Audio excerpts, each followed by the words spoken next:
We're back. It's your mom, friends. I'm Chrissy. And I'm Jess. And today we have a special guest. What happens when the woman who spends her life caring for others is suddenly forced to receive care herself?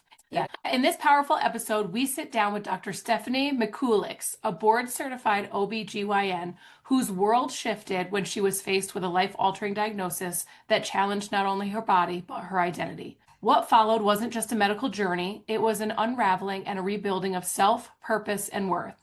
We talk about what it really looks like to mom through adversity while navigating fear, uncertainty, and a deep internal change, and how true healing goes far beyond the physical. This conversation explores letting go of the strong one identity, the mind-body connection and healing, learning to receive instead of always giving, reclaiming your voice, worth, and inner peace. Dr. Mikulics also shares a glimpse into her upcoming book, a deeply personal reflection born from her experience being diagnosed, undergoing both a lumpectomy and mastectomy, and standing at the crossroads of fear, uncertainty, and the weight of conventional medicine. But her book is more than a story of illness. It's a journey of awakening into the mind-body-spirit connection, into surrender, and into the understanding that healing isn't always about battles won, but grace received. If you've ever felt like you had to hold it all together while everything was shifting underneath you, this one is for you. Whoa! I am so excited to dive into this. Welcome. Thank you for being here and for joining us. And will you just start by introducing yourself? I mean, that's an incredible introduction, but we want to hear from you. Yes, thank you, Jessica. Yeah, so a brief introduction of myself. Well, I always knew just from the time I was a kid that I wanted to help people in the capacity of healthcare. And I think my pediatrician was someone who I felt so comforted by and nurtured by. That was a big inspiration for me. So as I went through college and whatnot, I tried to pick something else besides medicine, but kept coming back to medicine. And so that is the path that I took. And it's been a crazy road. And I think, like so many of us, we get caught up in the career, the pushing for more, the giving, our families, our children, who, of course, are the love of our lives. And somewhere in the midst of all that, sometimes the me gets a little forgotten, right? Absolutely. It becomes part of our identity, our career, and our mom, and like we lose sight of who we are as an individual. And maybe even we don't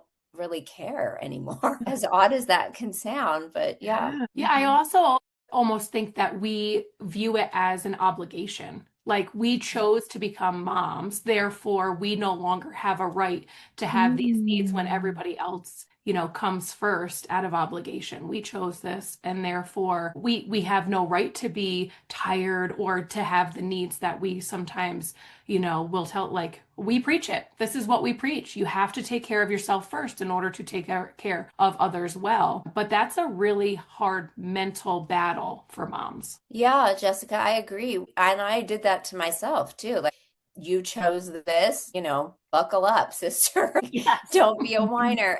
And the beauty is, yes, we chose this, and you can be a mom, and you can also take care of yourself. And that is one of the most important things to model for your children, right? Yes, absolutely. Yeah. And that was a big miss. I think that was a big miss that I had for a long time. So tell us more about that when you say that was a big miss. Well, I really, everything was kind of arrows in and internalized, and like, I got to figure this out. I got to muscle this out. I made these choices. I knew that being a doctor was going to require sacrifices and, long hours, sleeping at the hospital, on call, all these things. And so I just needed to figure it out. And there wasn't a lot of love in that thought process. And there was not a lot of self-compassion in that thought process, right? And it was very much like a driving, like pushing. There wasn't a lot of female energy in that mode of operating. And it wasn't my truth. And I think that for many of us, it's probably not our truth to be, just all that one way, right? And where do we really get by never showing our children, like, yeah, this is hard, but it's worth it. Or my life is busy right now, but I love you and you're first. Just all those kind of things that take some vulnerability and that are very, very real. Yeah, creating those boundaries. Struggling with, so I think sometimes that we struggle with creating those boundaries of showing kids like you can be a very successful doctor and be a really good mom. But what does that look like? What kind of resources do you need? What kind of will you talk a little bit kind of as your kids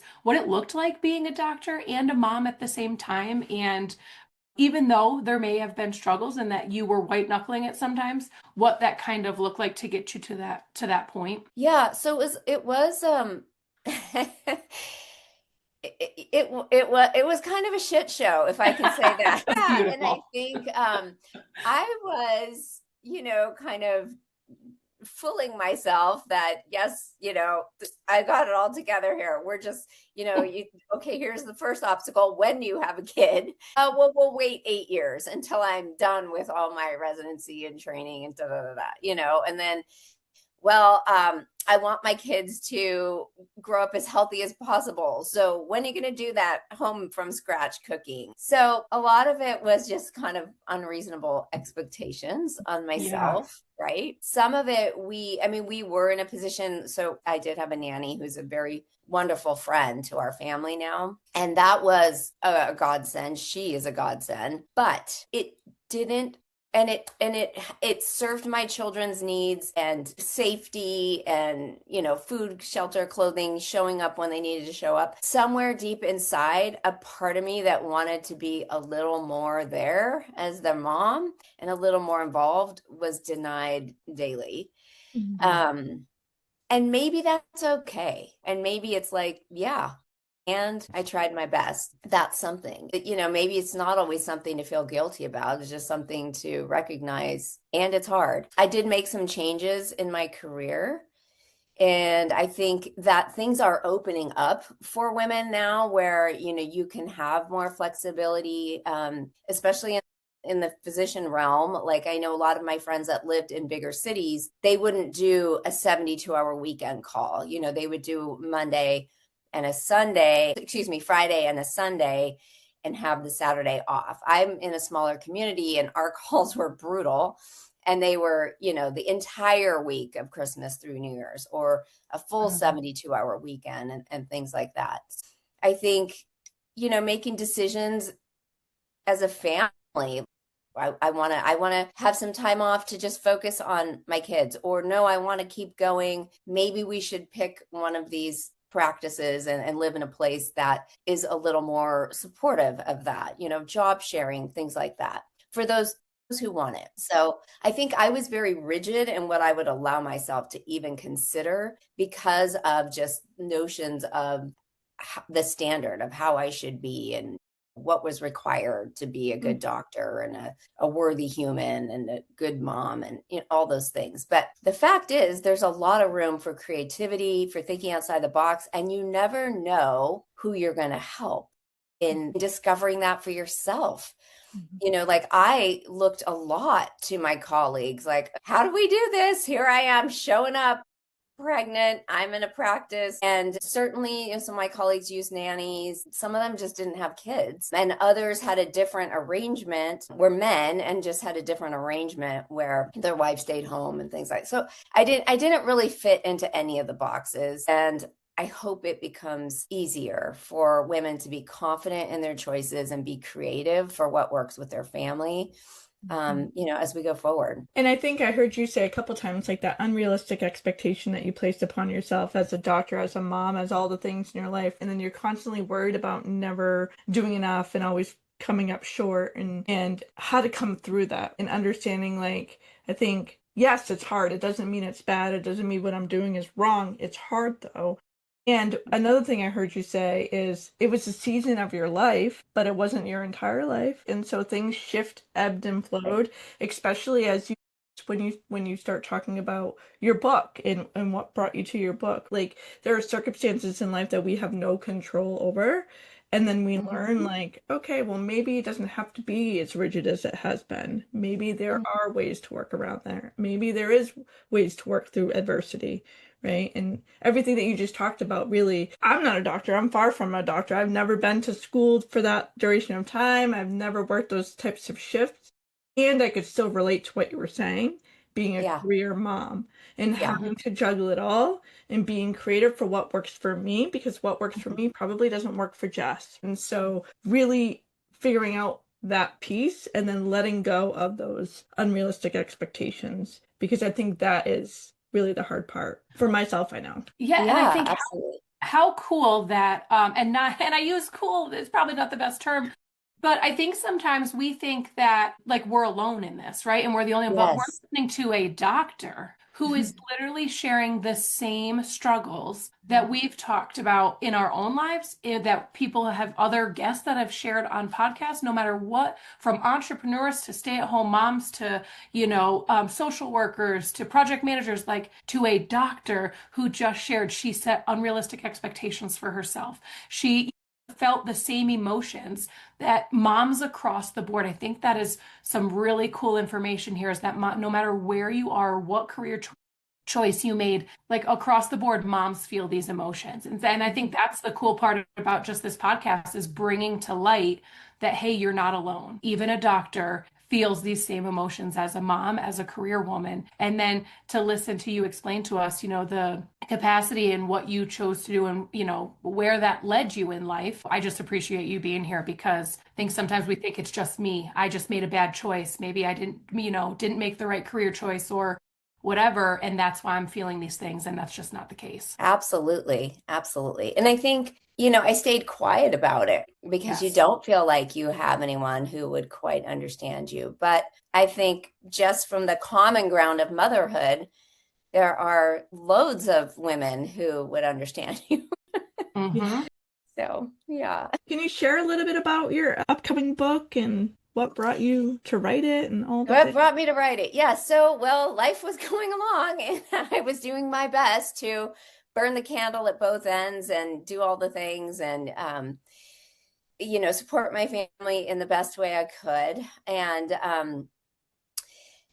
2017, I got a diagnosis of breast cancer, and literally it's like, the rug is just pulled out from underneath you. I use the analogy, not only is the rug pulled out from underneath you, but then some force takes you by the ankle and just hangs you upside down. I planned my first lumpectomy to be home in time to get dinner going on Friday. So that's how entrenched I was in a Most mom thought. statement. Yeah, That is the most mom statement. right? Yeah. And then I remember in post-op, because of course it didn't go like it should have, and they snowed me with anesthesia and I couldn't even lift my head. It was supposed to be like, this outpatient thing. And I couldn't even, and I remember saying to her, "What time is it?" Because I was hoping to be out of there by 4:30. And she said, "It's 7 o'clock." And I sat up and I said, "Seven? What? That means I missed dinner." I literally said this to the recovery nurse. And in my haze, I could just, you could just feel like her eyes rolling. You have other things going on right now. I'm sure you don't need to worry about that. Like, she was trying to be nice about it, but she was just like, give me a break. But that's where I was 100%. That's what I thought I had to hold on to and do for the safety of my children and my family. And it's just so not true. And I have a supportive husband and I had some supportive friends, but for some reason, there's just that instinct like, no, it's got to be me. So that was the start. And then I went through the treatments, and I had an issue with recurrence. And so there were, a couple discussions with my kids along the way. And when I was first diagnosed, my son was just going into junior high and my daughter was just going into high school. So, really tender years. And through all of that, I really explored healing on a much deeper level. And I think part of what drove me to this is that the whole thing didn't make sense. And I know that people get sick and get cancer when there's no risk factors and all of that. And I was very much in that category. But I just had this knowing that there was something deeper in me that needed attention and needed to be healed. And that's really the journey. Like, yes, I went through all the medical stuff and, ended up having the mastectomy and all of that. But the real journey for me has been healing my soul, my relationship with myself, honestly, and really working through trauma, which I didn't think I had because it's small t trauma, not big T trauma, right? But when you look into like psychoneuroimmunology, we know that even those small t traumas can affect you later in life. And we know that a lot of what you're telling yourself, I was telling myself, I got to do this, I got to pull the line. If I don't do this, I'm not a good mom. But all that stuff you tell yourself comes out in your cellular health, right? So that was where a lot of my healing took place, which was much more on, a spiritual level, really. And so in that way, it's been a beautiful journey to walk. It's priceless in many ways. I mean, it is for sure. And it led me to write the book. If, anyone else can be helped by knowing or being introduced to some of the things that helped me so much, that would be a wonderful thing to me. I feel like this is really the stuff, right? This is the nitty gritty, the stuff. Like anyone can go and get a standard cancer treatment consultation, but really, really, what are we doing here? Who are we going to be at the end? Yeah. Thank you so much for sharing that Yeah. part of your story. I am curious, as a mom, your first instinct is to protect your children. And so when you got that diagnosis, did you try to shield your children from it? What did that process look like for you? Yes, I very much tried to shield them and I didn't tell them. Yeah. And was that It harder was on you than you expected to keep it from them? it was hard because it was a wedge. Ultimately, it was a wedge, and that's the last thing you want to have between the people in your life that you love the most. And I think it's hard either way. But again, part of what we teach our children is how to deal with adversity because life does throw you curveballs and it's not always the easiest, the everything working out. So ultimately, in sharing that with them, it has allowed for that. It has allowed for them to see a scary thing, a hardship, and like, okay, what do we do? And to trust. I hope on a higher power of their own. I think it's opened up a lot that's going to make them stronger humans. Mhm. One interesting thing I will say though, and uh, this makes me sad, but my son, when we told them, and my daughter had questions, of course, and was concerned. My son said, "Well, don't worry, mom. Like everybody has it these days." And Oh, I know. And I just thought, like, who else? What other moms of his friends in his class, or who do I need to reach out to? Do I know her? Is she a patient of mine? So yeah, Mm. kids, it's always very different. Like we're coming from our perspective, and I had so much fear and shame and guilt around all of this. It was just so horrific, The kids aren't coming from that same place. And right, yeah, right. yeah. And I think we forget that. We forget their perspective, right? Mhm. There's Mhm. such a different view. I Yeah. think that's incredible because we do talk a lot about our actions speak louder than words, and our kids are learning from our actions, and we want them to be able to, we want to protect them, we want to shelter them, but then when they grow up and go out in the world and they hit that first adversity, how are they going to handle that? And if we've done nothing to prepare them for that, who knows which way it could go. And so I love that you talk about healing on a deeper level. And I think that that's something that your kids are watching you do because there's so much importance. For me, I didn't grow up in a world where like your mental health, I always thought anxiety was BS. And now I realize I suffered from crippling anxiety and I didn't even know what it was. Nobody Yeah. ever told me that it's not normal, to replay a To conversation. cry every day. Yeah. Mhm. And, there's just, and I'm like, wow, had I known this when I was younger, things would have made so much more sense. And maybe I would have made decisions differently. So I think the fact that, yes, you went by the medical route and you did what you needed to for this diagnosis, but recognizing that your insides, your soul, your mind, your mental health needed work is something that I think is just priceless when it comes to our kids. If we can teach them this from a younger age, to be able to know the power of taking care of themselves first and really working on the relationship and the connection they have with themselves so that when they go through adversity, they're not looking for all of this outside validation, all of this outside stuff to fill. They're going to look inside. They're going to know and have the confidence and be able to say, it starts here with me first. And so, would you talk a little bit about that journey? Maybe some of the things you did, or where that soul healing started? Yeah, so right around this time when all this was happening, interesting, I was just naturally a little more drawn to kind of more integrative healing, alternative healing. And it started with, yes, it started with like gut health and supplements and things like that. But then it quickly got into like the power of the mind. And I read a book by my mentor, Dr. Lisa Rankin, called Mind Over Medicine.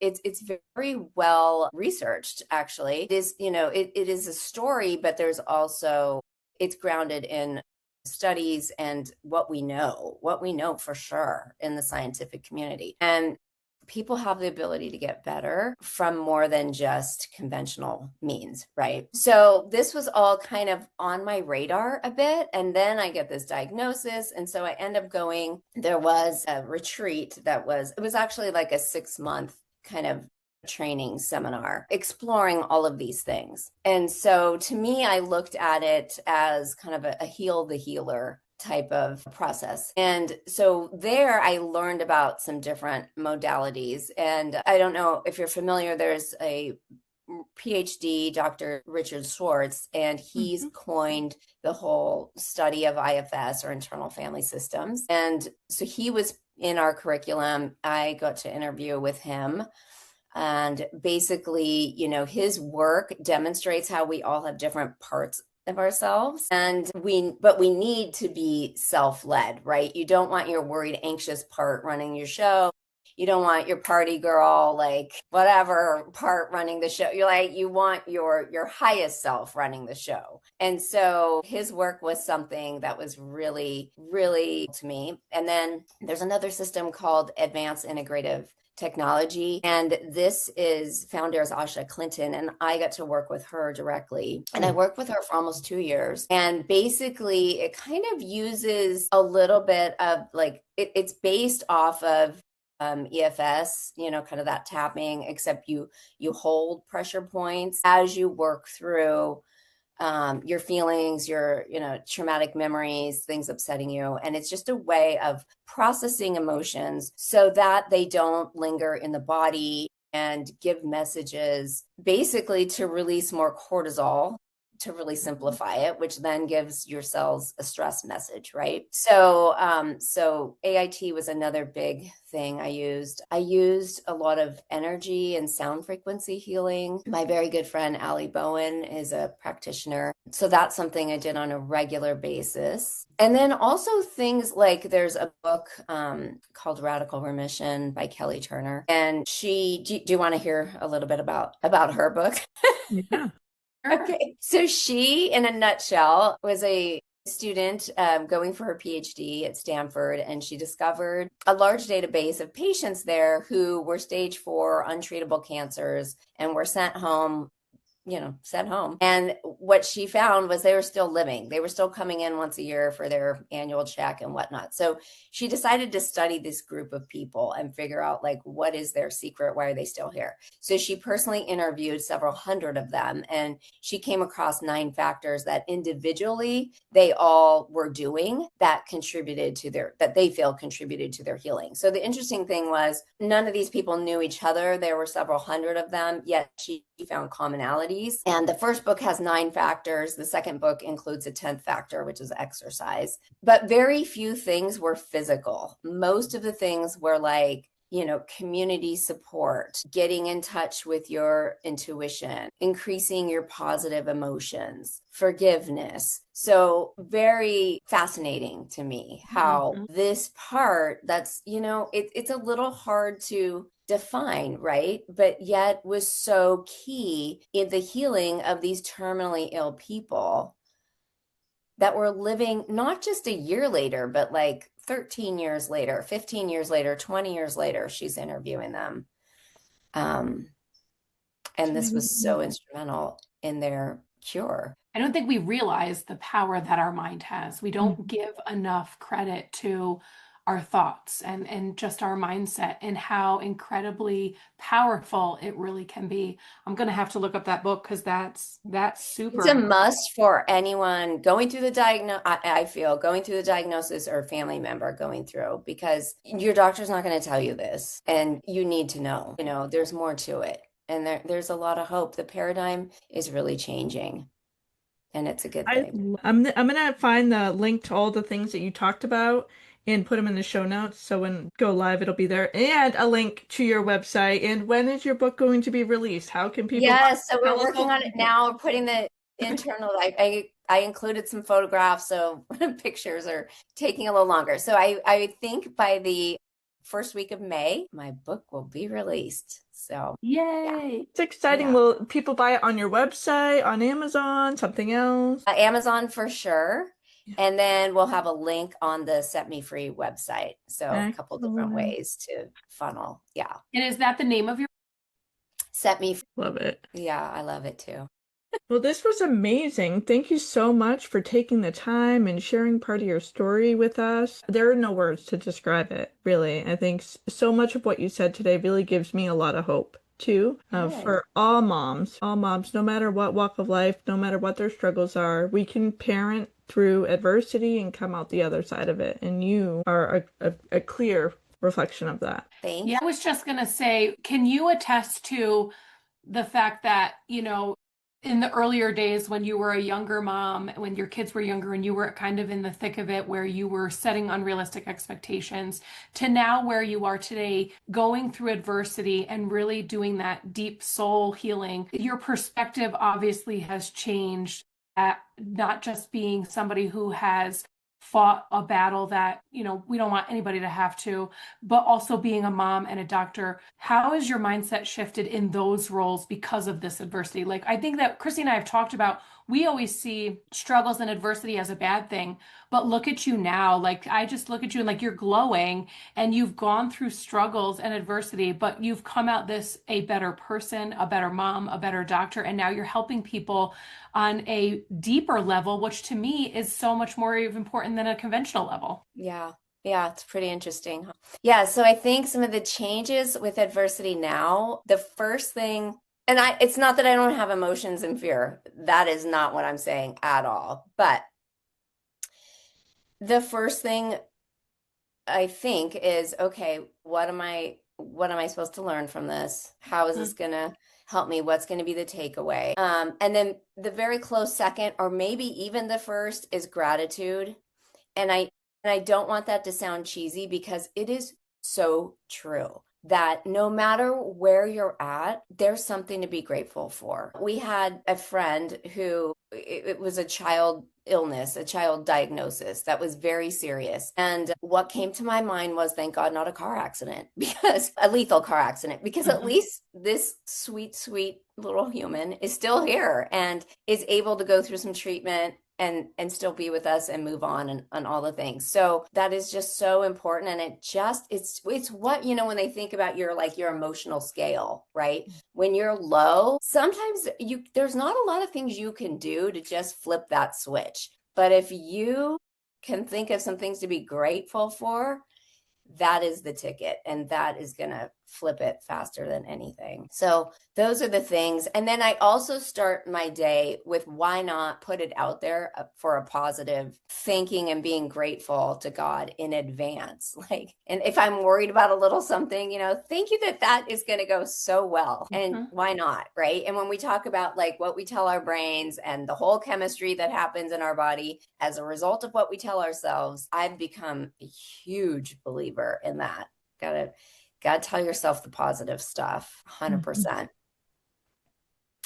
One other thing I will add too is that we all have, I didn't know this before, but we all have trauma, and it's nothing to be ashamed of. And it doesn't mean anyone did anything wrong. It doesn't mean you did anything wrong. It's just kind of part of our human experience, in my opinion. And when I was first referred for the AIT therapy, advanced integrative technology. I said to her, "Oh, Asha, I don't think I need your services because I don't have trauma. No one died, and when I was a kid, no one got a divorce." And she was kind of like, "Well, there's big T trauma and there's little T trauma, and we all have little T traumas." Mhm.